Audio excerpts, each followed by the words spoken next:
Hi, Oklahoma, Oklahoman. Your wide open country sort of stirs my own inner cowboy. In fact, literally the last time I was in your state, I rode off into the sunset. That's the real deal. The thing that really should be riding off into the sunset are politicians that don't actually represent their constituents. And right now you have that option in Oklahoma. So on the one hand, you have Kendra Horn, who's running for Senate. She's an incredible leader. She's served as a longtime U.S. representative, and she's going to be a great senator. Her opponent, on the other hand, Markwayne Mullin, is a right-wing extremist. He's a former MMA fighter, partisan, ideological fighting. That's what he seems to be doing. Mark's website says Markwayne Mullin is fighting for President Trump. So that's who he's fighting for. He's fighting for President Trump. He's not fighting for Oklahomans. That's what I would say if I was running for Senate. Now, you're probably thinking, got it, easy choice between a right-wing zealot and a competent legislator with a record to prove it, but I'm still going to go do that annoying thing where I list a bunch of reasons why Horn is the superior candidate that deserves your vote. Bear with me. Kendra Horn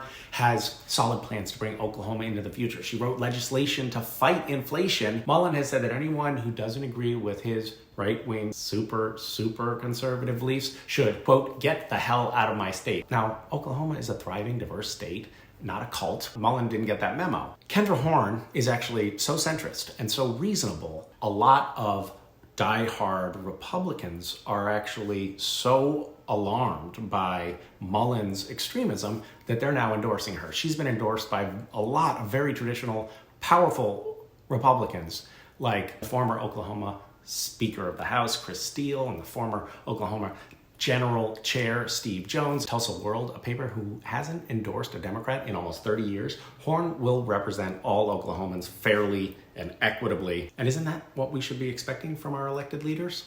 Speaking of expecting things, let's just talk about reproductive rights for a second. You probably already know this, but there are actually more women in Oklahoma than men. Women have been cut out of the conversation. Mullin doesn't even think women are qualified to make their own reproductive choices. Right now in Oklahoma, unless the woman's life is in jeopardy, doctors who perform an abortion can lose their license. Anyone helping a woman get an abortion can be charged with a felony and face up to 10 years in prison or a $100,000 fine. So a family member, the doctor, or even an Uber driver that takes her to the appointment could possibly spend 10 years in prison. Mullin not only agrees with these draconian policies, he wants them to go even further with a nationwide abortion ban, even in cases of rape and incest. We need all hands on deck. So get everyone you know on board. This race is so close it's scary, and every vote counts. You can go to vote411.org. It's a super useful resource. It's nonpartisan, so it offers a very objective perspective, and I think it will be useful. So check it out.